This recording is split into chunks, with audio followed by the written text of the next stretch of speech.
Hello everyone, नमस्कार दोस्तों। Welcome to true IAS and PCS.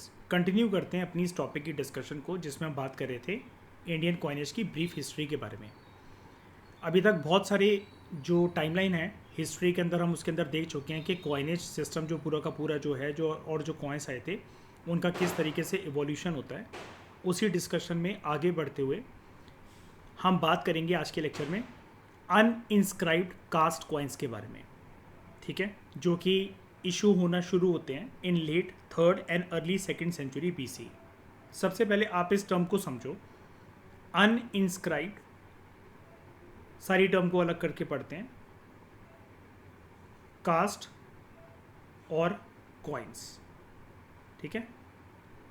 अब यहाँ पर सबसे ज़्यादा समझने वाली जो इम्पोर्टेंट बात है वो ये है कि अनइंस्क्राइब्ड का मतलब ये है कि जो कॉइन्स हैं उनके ऊपर जब वो गर्म है तो कुछ इंस्क्रिप्शन नहीं लिखी हुई है, कुछ किसी भी तरीके की कोई स्क्रिप्ट नहीं लिखी हुई है, वो अनस्क्राइब्ड है। अगर वो अनस्क्राइब्ड है, कोई स्क्रिप्ट नहीं है, तो ये हो सकता है कि वहाँ पर कुछ जो है सिंबल्स वगैरह बन रखे हों, लेकिन जानने वाली इंपॉर्टेंट बात ये वो तब उनके ऊपर नक्काशी करी गई होगी जब वो हॉट नहीं है, मेटल जब उनकी गर्म नहीं है। कास्ट से हमारा क्या मतलब है? प्रीवियस लेक्चर में मैंने आपको एक चीज़ समझाई थी, उसको मैं रिपीट कर देता हूँ। मान लो कि ये एक सिल्वर की शीट है, सिल्वर मेटल की ये एक शीट है। अब यहाँ पर हमें बनाने इससे सिक्के, तो क्या करना होगा? सबसे पहले तो यहाँ पर कुछ हमें डिज़ाइंस बनानी पड़ेंगी सिक्कों की, अलग अलग फॉर्म के, जैसे भी सिक्के पहले के ज़माने में होते थे। कुछ सर्कुलर हैं, कुछ ट्रायंगुलर हैं, कुछ स्क्वायर की शेप में और कुछ रेक्टेंगुलर भी हैं, ठीक है। और किसी किसी की शेप प्रॉपर सर्कुलर ना होके कुछ इस प्रकार की भी हो सकती है। जो भी शेप है, इसको हमें इसका जो लेआउट है बनाने के बाद इसको कट कर लेना है ताकि ये सारे सिक्के अलग तरीके से हमारे पास अवेलेबल हो जाएं इस मेटल शीट में। चाहे ये कॉपर की शीट है, चाहे ये सिल्वर की है, जो भी मेटल है, ये जो सिक्के हैं ये हमें मिल जाएं अलग अलग प्रकार के। तो इसका हम लेआउट बनाने के बाद इसको कट कर लेंगे। इसको हम कहते हैं दोस्तों अनइंस्क्राइब्ड कास्ट कॉइन्स, ठीक है। ये हमें देखने को मिलते थे या तो कॉपर के या एलॉयज़ के। एलॉयज़ मतलब जब हम मिक्सचर यूज़ करते हैं मेटल का, तो कॉपर के जो एलॉयज़ होते हैं उसकी फॉर्मेट के अंदर भी हमें देखने को मिलते थे। और ये जो सिलसिला है अनइंस्क्राइब्ड कास्ट कॉइन्स का, ये शुरू होता है after the development of punch mark coins. लेकिन एक बात मैं यहाँ पर आपको बता देता हूँ जो एग्जामिनेशन में आपसे पूछी जा सकती है स्टेटमेंट की फॉर्म में, क्या पंच मार्क कॉइन्स का सिलसिला ख़त्म हो गया था क्या जब अनइंस्क्राइब्ड कास्ट कॉइन्स आए? तो ऐसा नहीं था। जो पंचमार्क कॉइन्स से हमने देखा था कि उनकी जो छाप थी, उनकी जो छवि थी भारत के इतिहास के अंदर, वो बहुत ज़्यादा लंबे समय तक चलती चली गई थी। तो ये जो अनइंस्क्राइब्ड कास्ट कॉइन्स थे और जो पंचमार्क कॉइन्स थे वो पैरेलली अलग अलग किंगडम्स और एम्पायर्स के द्वारा इशू करे जाते थे, ठीक है। इनकी पैरेलल डेवलपमेंट चलती थी। और ये जो अनइंस्क्राइब्ड कास्ट कॉइन्स हैं, हमें ये most of the parts of the sub continent के अंदर देखने को मिलते हैं। सिर्फ एक एक्सेप्शन है, बहुत दूर के अगर दक्षिण भारत के आप इलाके में देखोगे वहाँ पर हमें इनके एविडेंसेस नहीं मिले हैं। अब कुछ जो अलग अलग प्रकार की जो अनस्क्राइब्ड कास्ट कॉइन्स थे उनका अच्छा खासा डिस्ट्रीब्यूशन था और बहुत ही ज़्यादा वाइड जोग्राफिकल रेंज के अंदर वो फैला हुआ था। जबकि जो दूसरे प्रकार के जो अनइंस्क्राइब्ड कास्ट कॉइन्स थे, अब यहाँ पर देखो दोस्तों, कंफ्यूज मत होना, ये जो टाइप्स लिखा हुआ है ना कि अलग अलग टाइप के अनइंस्क्राइब्ड कास्ट कॉइन्स हैं, टाइप से यहाँ पर राइटर का मतलब ये है कि अलग अलग शेप के जो कॉइन्स थे ये, ठीक है, या किसी के अंदर कोई अलग अलग प्रकार की मेटल यूज़ करी गई थी। मान लो कुछ कॉपर के हैं, कुछ सिल्वर के हो सकते हैं, कुछ एलॉयज़ ऑफ कॉपर के हो सकते हैं, ज़्यादातर वो कॉपर के ही हमें देखने को मिलते हैं। जैसे हमें ज़्यादातर जो पंचमार्क कॉइन्स हैं वो हमें सिल्वर मेटल के देखने को मिलते थे। तो कुछ जो अनइंस्क्राइब्ड कास्ट कॉइन्स थे उनका अच्छा खासा वाइड जोग्राफिकल रीजन्स के अंदर डिस्ट्रीब्यूशन था, जबकि जो दूसरे थे जो हमें मिले हैं for example from Ayodhya and Kaushambi sites, ठीक है, ये इशू करे गए थे इन लेट थर्ड और early second century BC, early second century BC. इनकी रिस्ट्रिक्टेड रेंज ऑफ सर्कुलेशन थी, कम एरिया के अंदर हमें देखने को मिलते हैं। कास्ट कॉइन्स बेसिकली कैसे बनाए जाते थे इसकी प्रक्रिया को थोड़ा सा डिटेल के अंदर हम जानते हैं। सबसे पहले तो क्या होता था, अगर ये जो मेटल शीट्स हैं, अब ये मेटल शीट्स मैंने तो आपको ऊपर ऊपर से बता दिया कि मेटल शीट्स को वगैरह हम काट देंगे, ऐसा कुछ कर देंगे हम, और उससे शेप्स और जो हमें चाहिए कॉइन्स की वो निकल कर आ जाएंगी। अब कभी कभार मेटल शीट्स को काटने की प्रक्रिया भी थोड़ी सी बर्डनसम हो जाती थी, क्योंकि मान लो कि अगर ये मेटल शीट पतली है तब तो हमारा काम हो जाएगा। अब कॉपर की अगर कोई शीट है या कॉपर से अभी हमें किसी कॉइन को बनाना है, और जनरली ये वाले जो कॉइन्स हैं आपने देखा कि ये कॉपर के बने हुए या फिर कॉपर के अलॉयस के बने हुए हैं, तो वो हो सकता है कि मोटा हो थोड़ा सा मेटल या जो भी धातु हम इस्तेमाल कर रहे हैं, एक कॉपर का टुकड़ा, कॉपर की शीट, कॉपर की प्लेट, कॉपर का कोई एक बेस है, उससे ऐसे कॉइन्स को निकालना, उनको एक शेप देने के बाद कट आउट करना, लेआउट बनाने के बाद वो थोड़ा सा टिपिकल काम हो जाता था। तो कास्ट कॉइन्स की जो प्रॉपर प्रक्रिया थी उसको हम समझते हैं कि ये जो कास्ट कॉइन वर्ड है इसका प्रॉपर प्रोसेस क्या होता था, इसकी मेकिंग का कैसे बनाए जाते थे। सबसे पहले तो एक मेटल को हमें पिघलाने रहा है, ठीक है, गर्म कर लिया हमने उसको। उसके बाद हमें उस पिघले हुए मेटल को जो कि लिक्विड बन चुका है उसको क्ले या मेटल के मोल्ड के अंदर डालना है, ठीक है। अब जैसे मान लो सिंपल एग्जांपल मैं आपको इसका बताता हूँ। ये मान लो एक ट्रे है बर्फ़ की जिसमें आप पानी रखोगे, उसको फ्रीजर में रखोगे और वो बर्फ़ बन जाएगी। तो यहाँ पर इसके जैसे बेस बन रखे होते हैं ना आइस क्यूब्स के, सिमिलरली ये जो है ये एक मोल्ड है, ठीक है, और ये अलग अलग शेप्स की मोल्ड हो सकती हैं। हमने इसके अंदर पिघलाकर गरम गरम मेटल को डाला। अब ये क्ले का भी हो सकता है ये मोल्ड जो है, या फिर ये जो मोल्ड है ये मेटल का भी हो सकता है। इसके अंदर डाला मेटल को, हीट करने के बाद जब वो लिक्विड बन गया है, मेल्ट हो चुका है, उसके बाद इसको ठंडा होने का हमने वेट करा। जैसे ही ठंडा होने के बाद हम इसका वेट करेंगे तो ये जो है हम इस मेटल मोल्ड को साइड कर देंगे, या फिर क्ले मोल्ड है अगर इसको तोड़ देंगे तो हमें वो डिज़ाइन, वो जो पैटर्न है, जो भी सिक्के हमने रखे थे उसके अंदर, जैसे आप रेफ्रिजरेटर के अंदर, फ्रीजर के अंदर अपने बर्फ़ जमाओ तो आपकी वो बर्फ़ की ट्रे पर डिपेंड करता है कि उसका शेप कैसा है। आप गोल आकार की बर्फ़ जो है उसको ठंडा करना चाहते हो पानी रखने के बाद, या फिर आपको ट्रायंगुलर शेप में चाहिए बर्फ़, या फिर स्क्वायर, रेक्टेंगुलर, कैसी भी हो सकती है वो आपकी शेप। तो इस प्रकार से ये जो कॉइन्स हैं ये हमें मिल जाएंगे।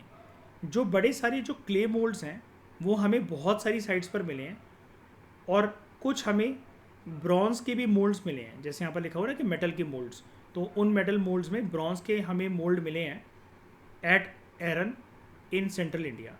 एरन की अगर मैं आपसे लोकेशन पूछूं, एरन करेंटली अभी कहाँ पर लोकेटेड है, कहाँ पाया जाता है ये जगह Eran, in which state of central India, बताओ मेगा, कहाँ है ये साइट एरन?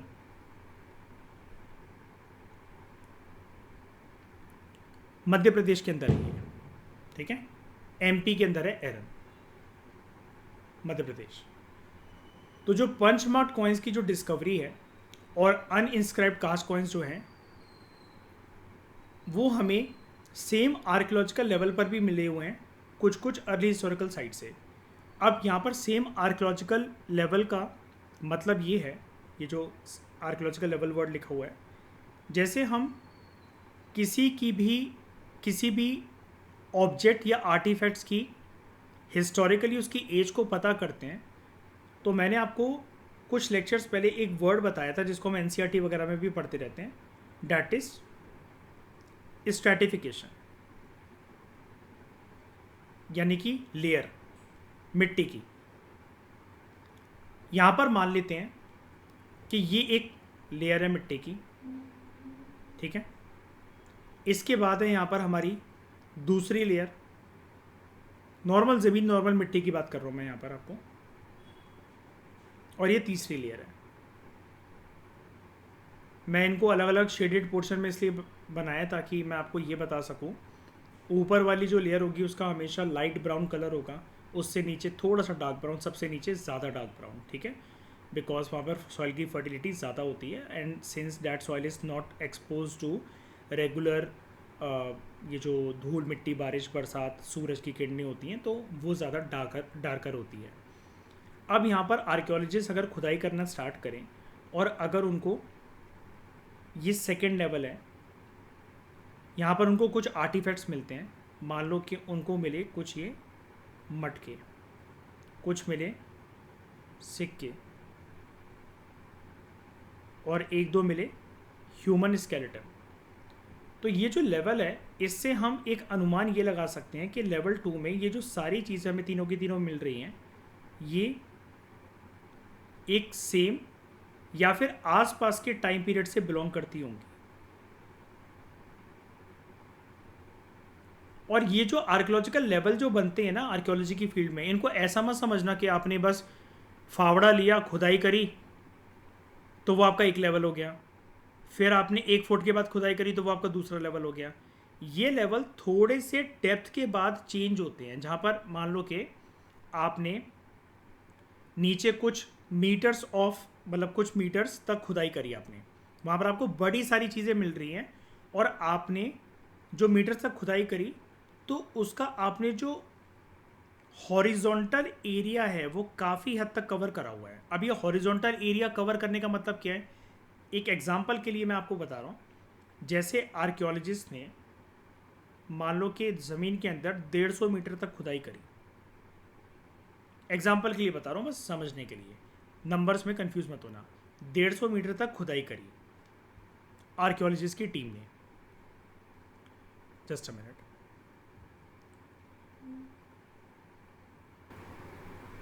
तो खुदाई करने के बाद फिर क्या हुआ, यहाँ पर इन्होंने एक एरिया को कवर करा 150 मीटर तक।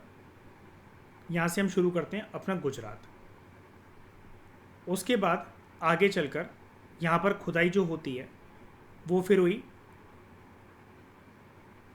मध्य प्रदेश के अंदर, फिर हुई छत्तीसगढ़ के अंदर, फिर होती है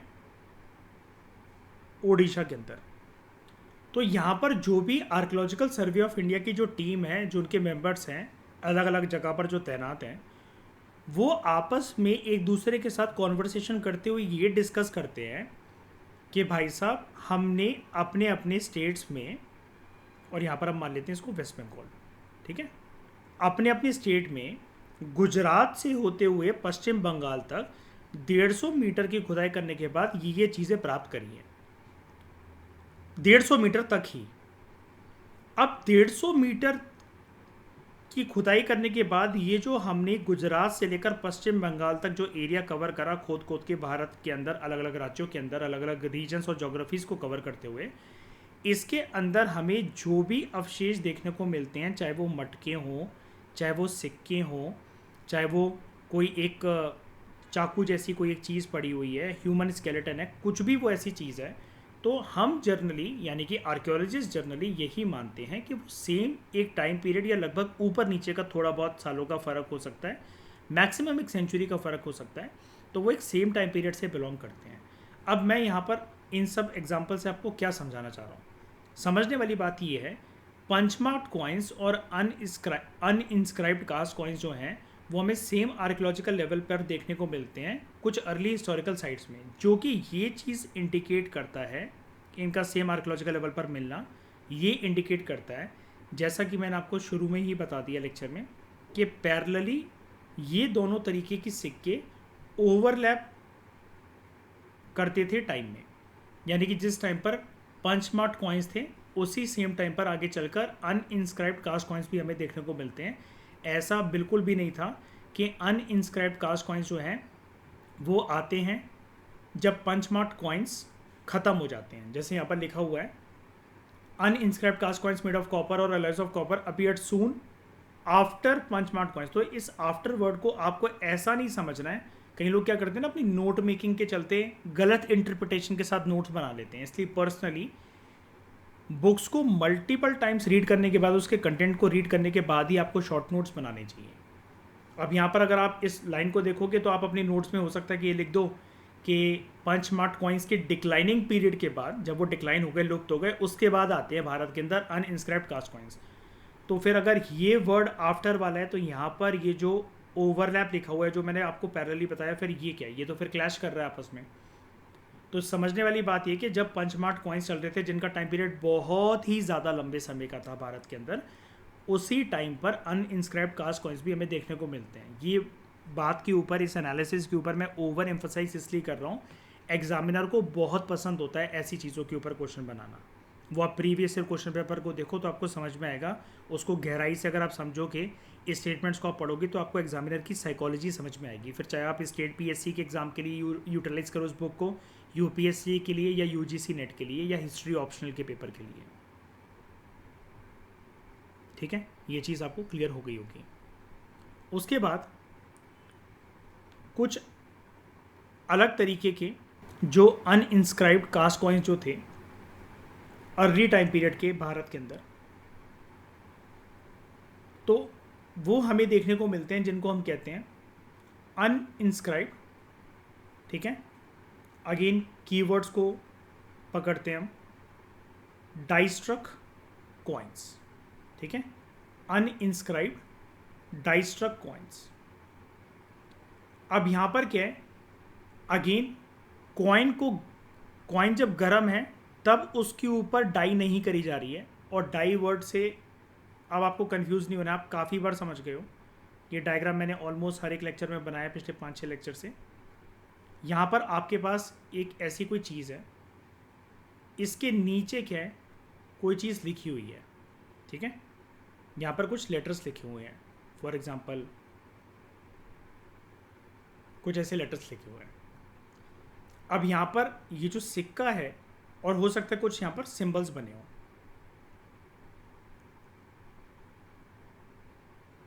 कोई फूल बना हो। ठीक है, इसके डाई के नीचे ये बन रखा है। जब सिक्का हल्का सा गर्म है, ये गर्म नहीं भी है, ठंडा है, कैसे भी है वो, ये डाई को हमें इसके ऊपर रखना है। इसके अंदर ये नक्काशी बन रखी है और किसी एक हार्ड ऑब्जेक्ट से इसको ठोकना है, ताकि इसकी जो छाप है, इसके ऊपर जो भी कुछ लिखा हुआ है, जो बना हुआ है, वो सिक्के के ऊपर आ जाए। उसको हम डाई स्ट्रक कहते हैं। ठीक है, तो मोस्टली ऐसे जो कॉइन्स हैं ये हमें कॉपर के अंदर देखने को मिलते हैं ज़्यादातर, लेकिन कुछ कुछ सिल्वर के भी हमें देखने को मिलते हैं। तो जो सिंबल्स हैं सिमिलरली टू पंचमार्ट कॉइन्स, वो हमें ये अनइंस्क्राइब्ड डाई स्ट्रक कॉइन्स के ऊपर भी देखने को मिलते हैं। और इनके ऊपर ये जो डाई थी, ये हमें बताया जा रहा है लकड़ी की नहीं होती थी, क्योंकि अगर मेटल के ऊपर अगर हमें किसी चीज़ को ठोकना है और नक्काशी देनी है, तो ये डाई भी मेटल की डाई होती थी, ये भी मेटल की डाई होती थी। लोहे को लोहा काटता है, तो इस ऐसे हम कह सकते हैं कि लोहे के ऊपर एक जो छाप है वो लोहा ही छोड़ सकता है। और इनको केयरफुली कार्व आउट करा जाता था विद रिक्वायर्ड डिज़ाइन, जो भी रूलर्स वगैरह कमांड देते होंगे कि ऐसे ऐसे सिक्के जो है उनकी मिंटिंग करवा दो। तो जो मिंटिंग होती थी इस प्रकार के सिक्कों की, ये प्रक्रिया शुरू हुई है हमारे देश में इन 4th सेंचुरी BC। और इस प्रकार के लार्ज नंबर के जो सिक्के हैं हमें कुछ इंपॉर्टेंट साइट से देखने को मिलते हैं, for example like Takshashila and Ujjain. ये चीज़ आप याद रखना। न्यूमिस्मैटिक्स के बारे में आपको हिस्ट्री में ज़रूर पता ही होना चाहिए कैसे भी करके।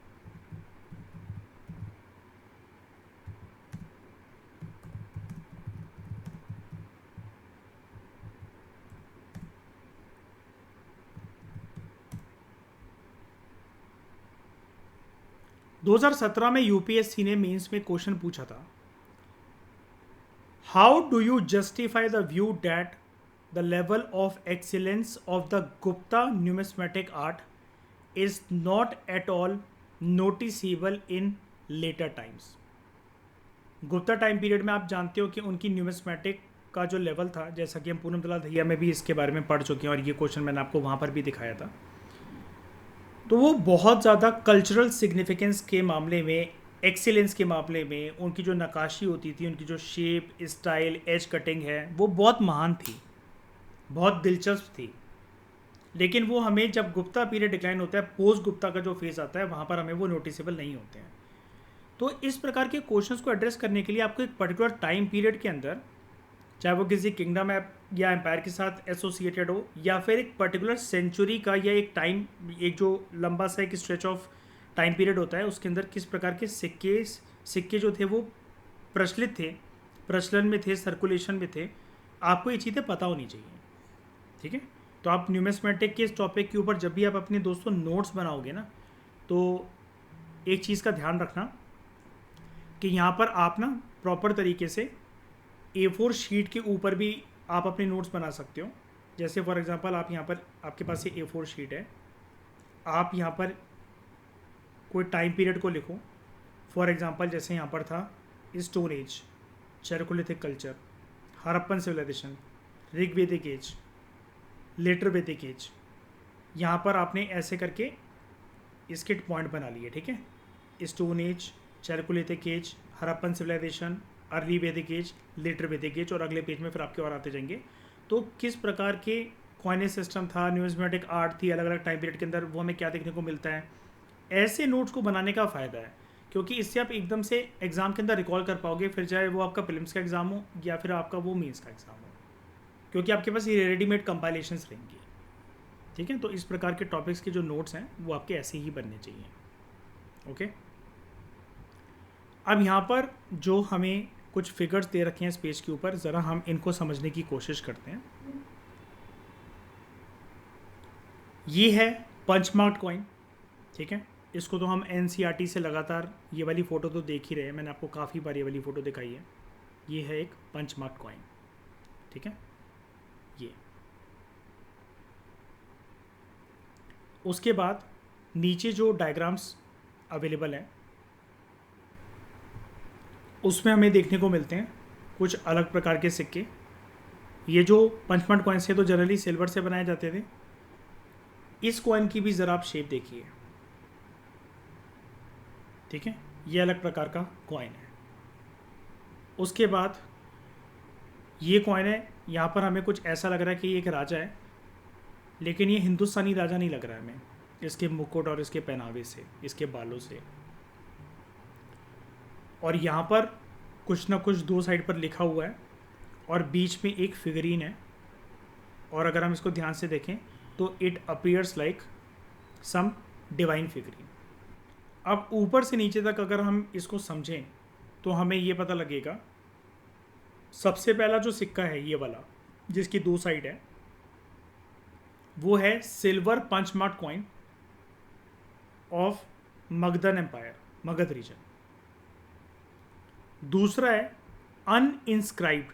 ठीक है, यहाँ पर कुछ भी इंस्क्राइब्ड नहीं है, सिर्फ किसी चीज़ से ठोक कर अंदर कुछ सिंबल्स वगैरह बन गए हैं। लाइक हो सकता है कि वो जो अनइंस्क्राइब्ड डाई स्ट्रक कॉइन है इस प्रकार का एक कॉइन हो, और ये इररेगुलर शेप का हमें यहाँ पर देखने को मिल रहा है। इसकी कोई शेप नहीं है, ना ही कोई ट्रायंगुलर हम इसको कह सकते हैं, ना ही ये कोई राउंडेड फिगर का है, ना ही स्क्वायर है, ना ये रेक्टेंगुलर है।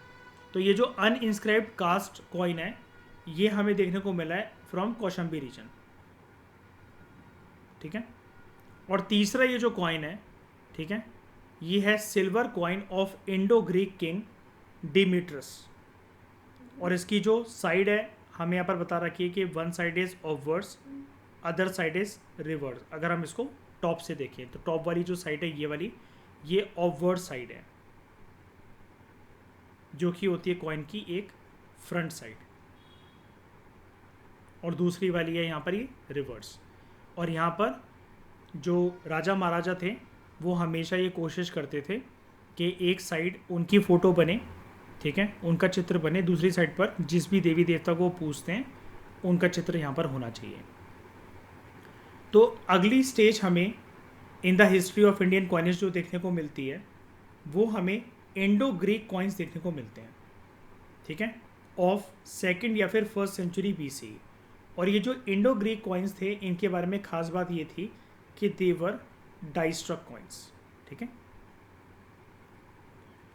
अब दोस्तों इस प्रकार के जो ये डाई स्ट्रक कॉइन्स थे जो कि इंडो ग्रीक राजाओं के द्वारा जो इशू करे गए थे इन सेकेंड और फर्स्ट सेंचुरी बीसी, ये काफ़ी बेहतरीन तरीके से बनाए गए थे। जैसा कि आप देख ही सकते हो कि ये जो चित्र वगैरह है कितना नीट तरीके से यहाँ पर बनाया गया। अगर हम उस ज़माने की बात करें, ऐसे चित्र सिक्कों पर बनाना, ऐसी नक्काशी देना काफ़ी मुश्किल भरा काम था ये। ठीक है, तो ये चीज़ काफ़ी अच्छे से वेल एग्जीक्यूट करी गई है, ऐसा हमें बताया जा रहा है राइटर के द्वारा। ओके, आगे बढ़ते हैं इस चीज़ को। तो these were very well executed. Usually जो थे ये राउंड थे। ठीक है, कुछ हमें देखने को मिलते हैं in square shape and rectangular shape also. और ज़्यादातर जो ऐसे सिक्के थे इंडो ग्रीक राजाओं के, ज़्यादातर वो हमें सिल्वर के देखने को मिलते हैं। कुछ कॉपर के भी देखने को मिल जाते हैं और कुछ सिल्वर कॉपर एलॉय के भी देखने को मिल जाते हैं। इसके अलावा कुछ निकल के भी मिले हैं और लेड के भी मिले हैं। तो यानी कि वैरायटी ऑफ मेटल्स यूज़ करे गए थे इंडो ग्रीक राजाओं के द्वारा सिक्कों की नक्काशी के लिए, सिक्कों को बनाने के लिए। ठीक है, एक साइड पर इनके सिक्कों में राजा महाराजाओं का चित्र होता था, इनका नाम होता था। ठीक है, उनका पोर्ट्रे होता था नाम के साथ। ठीक है, ऑफ द इशूइंग रूलर। एक साइड पर नाम है, दूसरी साइड पर कोई पोर्ट्रेट है on the of the issuing ruler. ये जनरली हमें फ्रंट साइड पर देखने को मिलता था, जिसको हम कहते हैं ऑफवर्ड साइड, और मैंने यहाँ पर लिखा भी था ऑफवर्ड्स यानी कि फ्रंट साइड। ठीक है, बैक साइड में क्या था कि जिस भी देवी देवता को ये मानते थे, उनको पूजते थे, उनका चित्र होता था। ठीक है, कॉइन्स जो हमें मिनांदर राजा के और स्ट्रैटो वन के जो देखने को मिले हैं, उनमें एक चीज़ देखने को हमें मिली, एक पैटर्न देखने को मिला है। जो सिंबल्स का जो पैटर्न है, जो चित्र बनाए गए हैं, उन सिक्कों में ऐसा दिखाया गया है कि ये मिनेंदर और Strato one they are slowly ageing, इनकी उम्र बढ़ रही है। पहले ये टीनेजर हैं और बाद में ये बूढ़े हो गए। और हिस्टोरियंस उसको इस प्रकार से इंटरप्रेट करते हैं कि ये राजा महाराजा दिखाना चाहते थे कि इन्होंने बहुत लंबे समय के लिए रूल करा था। कभी कभार कुछ कुछ कॉइन्स ना ज्वाइंटली भी इशू कराए जाते थे कुछ राजा महाराजाओं के द्वारा। जैसे यहाँ पर एक एम्पायर है, एक किंगडम चल रहा है, किसी का किंगडम 1, यहाँ पर किसी का किंगडम 2 चल रहा है। इनके बीच में अच्छी खासी कोलैबोरेशन हो रखी है, बहुत पीसफुली रहते हैं दोनों राजा महाराजा अपने अपने किंगडम एम्पायर के अंदर। तो जॉइंटली कभी कभार सिक्के इशू करे जाते थे इनके द्वारा। तो this reflects the practice of conjoint rule. ठीक है, साथ में रूल कर रहे हैं, अपने रीजन को पीसफुल बना कर ये रखेंगे। ये इनके किंगडम में इंटरफेयर नहीं करेंगे, ये इनके किंगडम में इंटरफेयर नहीं करेंगे। ओके, तो जो रिवर्स साइड होती थी इन कॉइन्स की, वहाँ पर जनरली रिलीजियस सिंबल्स होते थे, कोई डिवाइन फिगर्स वगैरह बनाए जाते थे या उनके ऊपर कुछ स्क्रिप्ट लिखी जाती थी। इंडो ग्रीक राजाओं ने जो भी सिक्के मिंट करवाए थे, उनके अंदर हमें बायलिंगुअल लैंग्वेज देखने को मिलती है, या फिर हम उनको बायस्क्रिप्ट कॉइन्स भी कहते हैं, जहाँ पर नाम होता था इशूअर का, जो कि ऑफवर्ड साइड पर होता था, फ्रंट साइड पर होता था, और वो जनरली हमें ग्रीक भाषा के अंदर देखने को मिलता है। रिवर्स साइड के अंदर प्राकृत लैंग्वेज वॉज यूज्ड। ठीक है, and usually which was in Kharosthi script. कभी कभार ही ऐसा कुछ सिक्कों के अंदर देखने को मिला हमें, रेयरली कि it was in Brahmi script. Generally Kharosthi के अंदर, खरोष्टी स्क्रिप्ट के अंदर हमें देखने को मिला ये वाली चीज़, लैंग्वेज वॉज प्राकृत। तो कॉइन्स जो इन इंडो ग्रीक राजा के टाइम पर जो मिंट करे जाते थे, ठीक है, यहाँ पर कुछ सिम्बल्स भी हमें देखने को मिलते हैं। इन सिम्बल्स को जो न्यूमिस्मेटिक्स हैं वो बोलते हैं दीज सिम्बल्स आर मोनोग्राम्स। ठीक है, अब इनकी सिग्निफिकेंस क्या थी प्रिसाइसली, ऐसा राजा महाराजाओं ने क्यों इशू करवाया होगा? सिंबल्स वगैरह बनवा रहे हैं, अपना चित्र बनवा रहे हैं, किसी देवी देवता का चित्र बनवा रहे हैं, कुछ लिखवा रहे हैं, 2 लैंग्वेज के अंदर 2 स्क्रिप्ट के अंदर लिखवा रहे हैं। इसकी इन सब चीज़ों की प्रिसाइसली सिग्निफिकेंस हम ड्रॉ नहीं कर सकते। हिस्टोरियंस, आर्कियोलॉजिस्ट, न्यूमिस्मेटिक्स को इन सब चीज़ों के बारे में पिन पॉइंट एग्जैक्ट तरीके से नहीं पता, सिर्फ वो एक अनुमान लगा सकते हैं। फिर जो कॉइन्स थे शाका रूलर्स के, इंडो पार्थियंस के, शत्रप रूलर्स के, उनके अंदर हमें एक बेसिक फीचर देखने को मिलता है कि उन्होंने भी जो इंडो ग्रीक कॉइन्स जिस प्रकार से स्ट्रक करे जाते थे, मिंट करे जाते थे, जैसा भी वो एक फ्रंट साइड पर अपना चित्र बना रहे हैं, दूसरी साइड पर देवी देवता का चित्र बना रहे हैं, कुछ लिख रहे हैं उनके बारे में, इसी प्रकार की परंपरा को Shaka rulers, Indo Parthian rulers और शत्रप रूलर्स ने फॉलो करा, जहाँ पर bilingual script, bilingual language and biscript जो कॉइन्स हैं वो इशू करे गए थे। Shakas Indo Parthian Kshatrapa rulers के टाइम पर। ठीक है, तो इस डिस्कशन में दोस्तों फिलहाल इतना ही। Thank you very much for discussion.